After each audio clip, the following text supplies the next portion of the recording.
இருக்காங்க. இப்போ நம்ம எல்லாருக்குமே குழந்தைகளை வந்து ரொம்ப புத்திசாலி குழந்தைகளாக இருக்கணும், நோய் எதிர்ப்பாற்றல் இல்லை நிறைய இருந்து காய்ச்சல் சளியெல்லாம் அடிக்கடி வராத குழந்தைகளாக இருக்கணுங்கிறது தான் நிறைய பேரோட ஆசை.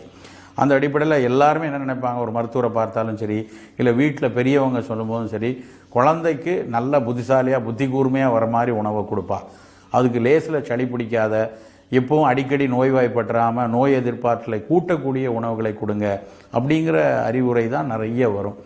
அந்த ரெண்டையும் செய்யக்கூடிய ஒரு உணவு என்னன்னு பார்த்தீங்கன்னா மீன் தான். பொதுவாக நம்மளுடைய நோய் எதிர்ப்பாற்றல் நல்லா இருக்கணும் அப்படின்னா நமக்கு நிறைய புரதச்சத்துள்ள உணவுகள் கிடச்சிக்கிட்டே இருக்கணும்.